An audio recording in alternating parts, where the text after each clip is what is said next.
శ్రీవారి వార్షిక బ్రహ్మోత్సవాలను ఘనంగా నిర్వహించేందుకు టీటీడీ భారీ ఏర్పాట్లు చేస్తోంది. ఈ నెల 24 నుంచి అక్టోబర్ 2 వరకు 9 రోజుల పాటు బ్రహ్మోత్సవాలు జరగనున్నాయి. 24వ తేదీ రాత్రి బ్రహ్మోత్సవాలకు అంకురార్పణ జరగనుంది. ఆ రోజు రాత్రి 7 గంటలకు తిరుమాడ వీధుల్లో శ్రీవారి సర్వసేనాధిపతి విశ్వక్సేనుడు ఊరేగనున్నాడు. బ్రహ్మోత్సవాల్లో తిరుమల మాడ వీధుల్లో మలయప్ప స్వామి ప్రతిరోజు ఉదయం రాత్రి వివిధ రూపాల్లో భక్తులకు దర్శనమివ్వనున్నారు. స్వామివారిని దర్శించుకునేందుకు లక్షల మంది భక్తులు తిరుమలకు వెళతారు. సామాన్య భక్తులకు ఎలాంటి ఇబ్బందులు లేకుండా ఏర్పాట్లు చేస్తున్నామన్నారు ఈవో అనిల్ కుమార్ సింఘాల్. అక్టోబర్ 2న ధ్వజ అవరోహణంతో పాటు శ్రీవారి బ్రహ్మోత్సవాలు ముగియనున్నాయి.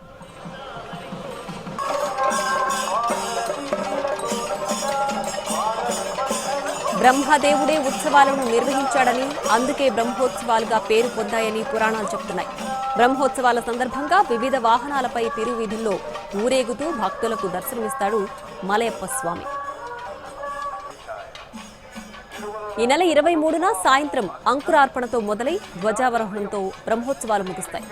ఈ 9 రోజుల పాటు ప్రతిరోజు ఉదయం 8 నుంచి 10 గంటల వరకు, రాత్రి 7 నుంచి 9 గంటల వరకు వాహన సేవలు నిర్వహిస్తారు.